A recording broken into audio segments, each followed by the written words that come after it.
So hello friends, welcome to you all. एक बार फिर से आप सभी का स्वागत है हमारे इस ऑनलाइन स्टडी चैनल पे। तो आज के सेशन में हम देखने वाले हैं जो हमारी सीरीज़ चल रही थी बीपीएससी के पीआरटी के वैकेंसी के लिए आपके जो जीके की सीरीज़ चल रही थी उसके हम आज से जो आपका 617 नंबर प्रश्न था उससे हम देखने वाले हैं। तो पहला प्रश्न आपके स्क्रीन पर दिख रहा होगा कि बिहार के प्रथम पद्म विभूषण पुरस्कार प्राप्तकर्ता कौन थे। ठीक है, तो इनका जो नाम आता है जो प्रथम बार आपका पद्म भूषण पुरस्कार पाए थे उनका नाम था श्याम नंदन सहाय। ठीक है, इस क्वेश्चन का right answer option number A हो जाएगा। नेक्स्ट है बिहार के प्रथम पद्म विभूषण पुरस्कार प्राप्तकर्ता। देखिए, पद्म भूषण पूछता है तो श्याम नंदन सहाय हो जाएगा, और अगर आपसे पूछता है कि पद्म विभूषण किसने पाया था तो पद्म विभूषण पहली बार पाए थे कौन? फजल अली। तो इस क्वेश्चन का right answer option number C हो जाएगा। ठीक है, फजल अली पद्म विभूषण वाला। ठीक है, नेक्स्ट है महाबोधि मंदिर का शाब्दिक अर्थ क्या है। ठीक है, तो महाबोधि जो मंदिर है उसका शाब्दिक अर्थ है महान जागृति का मंदिर। ठीक है, ऑप्शन नंबर सी। नेक्स्ट है बिहार का अक्षांश क्या है। तो बिहार का जो अक्षांश है दोस्तों वो है आपका 20 डिग्री 20 मिनट 10 सेकेंड नॉर्थ से लेकर के 27 डिग्री 31 मिनट 15 सेकेंड नॉर्थ। ये आपका right answer option number C हो जाएगा इस क्वेश्चन का। ठीक है, चलिए नेक्स्ट क्वेश्चन पे चलते हैं। नेक्स्ट है बिहार का देशांतर क्या है। तो बिहार का जो देशांतर है दोस्तों वो है आपका ऑप्शन नंबर बी वाला, यानी कि 83 डिग्री 19 मिनट 50 सेकेंड ईस्ट से लेकर के 88 डिग्री 17 मिनट और 40 डिग्री आपका 40 सेकेंड ईस्ट। ठीक है, ये आपका राइट आंसर हो जाएगा बी वाला। नेक्स्ट है बिहार के किस शहर को बिहार की चिकित्सा नगरी के नाम से जाना जाता है। तो बिहार का जो शहर है दरभंगा, उसे जो है बिहार का चिकित्सा नगरी कहा जाता है। ऑप्शन नंबर ए इस क्वेश्चन का राइट आंसर होगा। बिहार का पहला मुस्लिम विजेता कौन था। ठीक है, तो बिहार में जो सबसे पहला मुस्लिम आया था उसका नाम ये पूछना चाह रहा है आपसे, तो उसका नाम था क्या? बख्तियार खिलजी। इसका right answer option number A हो जाएगा। नेक्स्ट है महात्मा गांधी सेतु बिहार के किन दो शहरों को जोड़ता है। तो महात्मा गांधी सेतु जो है आप सभी जानते हैं कि पटना और हाजीपुर के बीच में है, तो ये पटना और हाजीपुर को जोड़ता है। ठीक है, ऑप्शन नंबर 20 का राइट आंसर होगा। लिखा हुआ है बिहार विभूति के नाम से किसे जाना जाता है। तो बिहार विभूति के नाम से हम जानते हैं अनुग्रह नारायण सिन्हा को, यानी कि इस क्वेश्चन का right answer option number B होगा। नेक्स्ट है बिहार का राज्य गीत मेरा भारत के कंठहार। ठीक है, मेरे भारत के कंठहार किसने लिखा था। तो बिहार का जो राज्यगीत था उसको लिखा गया था, आप सभी जानते होंगे, सत्यनारायण जी जो द्वारा। तो इस क्वेश्चन का right answer option number A होगा, सत्यनारायण। नेक्स्ट है मुजफ्फरपुर शहर का उपनाम क्या है। तो मुजफ्फरपुर शहर जो है उसका उपनाम आपका है क्या? लीची की भूमि। यहाँ पे लीची का उत्पादन बहुत ज़्यादा होता है तो इसको लीची की भूमि कहते हैं। नेक्स्ट है पानीपत की पहली लड़ाई किसके किसके बीच में लड़ी गई थी। ठीक है, तो पानीपत की जो प्रथम लड़ाई थी दोस्तों वो लड़ी गई थी बाबर और लोदी के बीच में, इब्राहिम लोदी और बाबर के बीच में लड़ी गई थी। ठीक है, नेक्स्ट है पानीपत की दूसरी लड़ाई किसके बीच में लड़ी गई थी। तो पानीपत की जो दूसरी लड़ाई थी वो लड़ी गई थी आपके अकबर और हेमू के बीच में, यानी कि इस क्वेश्चन का right answer option number B हो जाएगा। ठीक है, नेक्स्ट है मौर्य काल कहाँ से था। ठीक है, मतलब मौर्य काल का जो टाइम पीरियड था वो पूछना चाह रहा है। तो ये था आपके 322 ईसा पूर्व से लेकर के 185 ईसा पूर्व तक, यानी कि ऑप्शन नंबर बी। जातक किसके पवित्र ग्रंथ हैं। तो जातक आप सभी जानते होंगे कि ये जो है बौद्ध धर्म के पवित्र ग्रंथों को कहा जाता है। ठीक है, नेक्स्ट है चंगेज़ खां का स्थापना या फिर चंगेज़ खां की स्थापना की थी। चंगेज़ खान ने किसकी स्थापना की थी।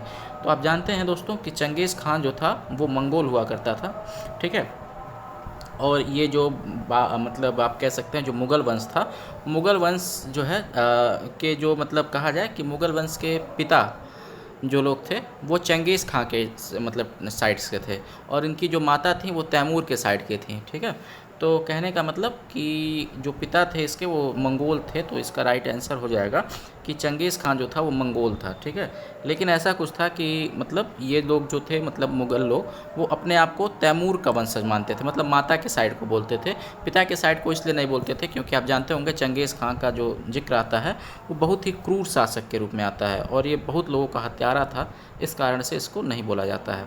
ठीक है, वो लोग खुद भी नहीं मानते थे। नेक्स्ट है आर्य समाज की शुरुआत किसने की थी। ठीक है, तो आर्य समाज की शुरुआत की गई थी स्वामी दयानंद सरस्वती द्वारा। इस क्वेश्चन का right answer option number D होगा। कई बार ये क्वेश्चन पूछा जा चुका। टीपू सुल्तान कहाँ का शासक था? तो टीपू सुल्तान आप सभी जानते हैं दोस्तों कि ये जो है आपके मैसूर का शासक था। ऑप्शन नंबर डी इसका राइट आंसर होगा। नेक्स्ट है पंजाब केसरी की उपाधि किसे प्रदान की गई? तो पंजाब केसरी की जो उपाधि थी वो प्रदान की गई है लाला लाजपत राय को। ऑप्शन नंबर ए इस क्वेश्चन का राइट आंसर होगा। नेक्स्ट है शून्य का आविष्कार किसके द्वारा किया गया था या फिर किसने किया था? ठीक है, तो शून्य का आविष्कार किया था, आप सभी जानते हैं इस क्वेश्चन का राइट आंसर, इसका तो सभी को पता होगा। ठीक है, चलिए आर्यभट्ट इसका राइट आंसर हो जाएगा। ठीक, वैसे मैं बता देता हूँ। चलिए रामचरितमानस किसके द्वारा लिखा गया? आप सभी जानते हैं तुलसीदास द्वारा लिखा गया था। नेक्स्ट है निम्नलिखित में से बिहार का कौन सा शहर नेपाल के साथ सीमा साझा नहीं करता है? ठीक है, तो आप जानते हैं दोस्तों कि मधुबनी तो करता है, सीतामढ़ी भी करता है। अब किशनगंज और पूर्णिया, ये दोनों में से बताइए कौन सा राइट आंसर होगा। हालांकि इसका ये जो है एक बार और हमारे पास आ रखा है ये क्वेश्चन। ठीक है, और ऑप्शन भी इसमें सेम ही थे, तो पूर्णिया इसका राइट आंसर होगा। पूर्णिया जो है ये आपके बिहार से राज्य साझा नहीं करता है। ठीक है, उसका लिखा हुआ है बिहार में निम्नलिखित में से कौन सा स्थान गंगा नदी के उत्तर में स्थित है? तो गंगा नदी के उत्तर में जो स्थान है वो है सिवान। इसका right answer option number D होगा, सिवान। नेक्स्ट है बिहार राज्य में औसत वर्षा कितनी होती है? तो बिहार राज्य में जो औसत वर्षा है लगभग वो 40 इंच ही दर्ज की जाती है। इसका राइट आंसर ऑप्शन नंबर आपका ए हो जाएगा। ठीक है, नेक्स्ट है भारत का सर्वाधिक बाढ़ प्रवण राज्य कौन सा है? तो भारत में सबसे ज़्यादा जो बाढ़ आता है वो आता है बिहार में। ठीक है, नेक्स्ट चलते हैं। बिहार का अधिकांश भाग निम्नलिखित में से किस जलवायु प्रकार के अंतर्गत आता है? तो बिहार का जो अधिकांश भाग है दोस्तों वहाँ पे आपकी ह्यूमिड ट्रॉपिकल टाइप का ये मानसून यहाँ पे रहता है मानसून। ठीक है, यानी कि उपोष्णकटिबंधीय मानसून यहाँ पे पाया जाता है। ठीक है, नेक्स्ट क्वेश्चन पे आते हैं। गुप्त काल से संबंधित शिलालेख किस स्थान पर पाए जाते हैं? तो गुप्त काल से जो संबंधित शिलालेख थे वो ज़्यादातर आपके जो है नवादा वगैरह के ज़िले में जो थे वो पाए जाते थे। ऑप्शन नंबर सी इसका राइट आंसर होगा। गुप्तकालीन मोहर किस स्थान पर मिली है? तो गुप्तकालीन मोहर जो है वो आपकी मिली थी किस स्थान से बताइए? ये मिली थी आपके नालंदा के जगह से। ठीक है, नालंदा इसका राइट आंसर होगा। नेक्स्ट है निम्नलिखित में से किस शासक के शिलालेखों में हम गुप्त वंश के बाद के काल से लेकर के आदित्य सेन के काल तक के इतिहास का ज्ञान मिलता है? मतलब किस शासक के शिलालेख से हमें इनका मतलब जानकारी मिलती है? तो इसका जो राइट आंसर होगा वो हो जाएगा ऑप्शन नंबर सी, यानी कि आदित्य सेन के शिलालेख से। ठीक है, चलिए नेक्स्ट क्वेश्चन पे चलते हैं। हमारे आज का नेक्स्ट क्वेश्चन है कि गुप्तोत्तर राजवंश के संस्थापक किसे माना जाता है? ठीक है, तो गुप्तोत्तर राजवंश का मतलब गुप्त के बाद जो राजवंश आया था उसका संस्थापक माना जाता है कृष्णगुप्त को, यानी कि इस क्वेश्चन का right answer option number B हो जाएगा। ठीक है, नेक्स्ट है प्राचीन सिक्कों को डैश के नाम से जाना जाता था? तो प्राचीन सिक्कों को जो है आप सभी जानते हैं आहट के नाम से जाना जाता था। इसका right answer option number C होगा। नेक्स्ट है बिहार के किस स्थान से चांदी की आहत सिक्के प्राप्त हुए हैं? तो बिहार के आपका जो स्थान है फतुआ, यहाँ से आपके चांदी के आहत सिक्के ज़्यादातर अमाउंट में प्राप्त हुए हैं। नेक्स्ट क्वेश्चन चलते हैं। नेक्स्ट क्वेश्चन है हमारे पास कि भगवती सूत्र किस धर्म से संबंधित है? ठीक है, तो भगवती सूत्र जो है आपके किस धर्म से संबंधित है? तो ये हो जाएगा आपका जैन धर्म से। ठीक है, भगवती सूत्र, अंगुत्तर निकाय, ये सब आपके जैन धर्म से है। नेक्स्ट है बिहार में कितने महाजनपद स्थित थे? तो बिहार में आपके महाजनपदों की कुल संख्या थी 3। इसका right answer option number B होगा। महाजनपदों की कुल संख्या कितनी थी? तो महाजनपद की कुल संख्या जो थी आप जानते हैं कि 16 महाजनपद हुआ करते हैं। ठीक है, ऑप्शन नंबर सी इसका राइट आंसर हो जाएगा। तबकात ए नासरी के लेखक कौन थे? तो तबकात ए नासरी के लेखक थे कौन? मिनहाज ए सिराज, यानी कि इस क्वेश्चन का right answer option number A होगा। नेक्स्ट है निम्नलिखित में से कौन सा बिहार स्थित महाजनपद नहीं था? ठीक है, तो नहीं पूछा हुआ है, तो बिहार में कौन सा स्थित नहीं था? तो वत्स से जो ये था ये आपके बिहार में स्थित नहीं था। बुद्ध की मृत्यु की घटना को क्या कहते हैं? ठीक है, बुद्ध की मृत्यु की जो घटना थी उसको हम कहते हैं क्या? महापरिनिर्वाण। ठीक है, इसका राइट आंसर हो जाएगा ऑप्शन नंबर डी। ठीक है, नेक्स्ट क्वेश्चन है कि भारतीय संविधान को अपनाया गया था। ठीक है, भारतीय संविधान को अपनाया गया था ठीक है, तो भारतीय संविधान को जो है संवैधानिक सभा के माध्यम से अपनाया गया था। ठीक है, ऑप्शन नंबर ए इस क्वेश्चन का राइट आंसर होगा। जिन्हें बिहार विभूति के नाम से जाना जाता है उनका क्या नाम है? तो बिहार विभूति, ये एक बार और क्वेश्चन आ गया, दोबारा ये रिपीट हो रहा है। आप सभी जानते हैं कि अनुग्रह नारायण सिन्हा इसका राइट आंसर होगा। ठीक है, नेक्स्ट है, निम्नलिखित में से किस व्यक्ति का उपनाम लोकनायक था? ठीक है, तो लोकनायक आप सभी जानते होंगे, ये तो क्वेश्चन सारे ही मतलब सारे एग्जाम में पूछता है। तो लोकनायक हम कहते हैं किसको? जयप्रकाश नारायण जी को। इस क्वेश्चन का right answer option number C होगा। नेक्स्ट है, 21 सितंबर 2020 को एक वीडियो कॉन्फ्रेंस के माध्यम से किस राज्य में घर तक फाइबर योजना शुरू की गई थी? ठीक है, तो ये शुरू की गई है और कहीं नहीं बल्कि बिहार में ही। इस क्वेश्चन का right answer option number C होगा। नेक्स्ट है, बिहार के राजनेता स्वर्गीय रघुवंश प्रसाद सिंह पहली बार किस लोकसभा से चुने गए थे?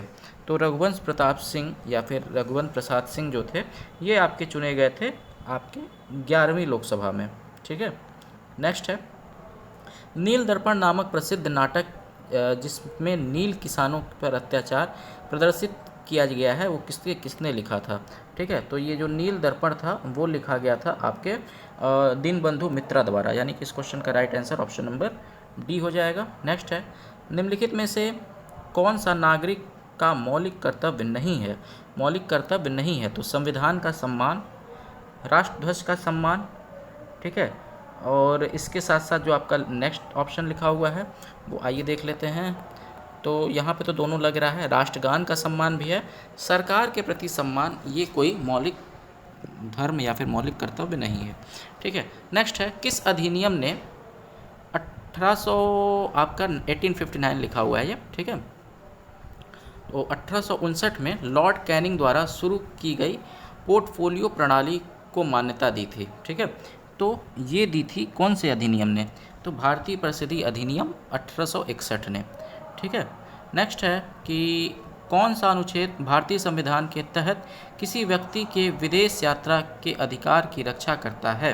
तो ये आपका इस अनुच्छेद का नाम है आपका अनुच्छेद नंबर 21। ठीक है, नेक्स्ट है, नीति आयोग के अध्यक्ष कौन है?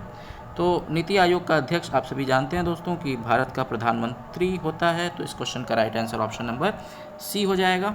ठीक है, लोकपाल के अधिकार क्षेत्र में कौन कौन शामिल है?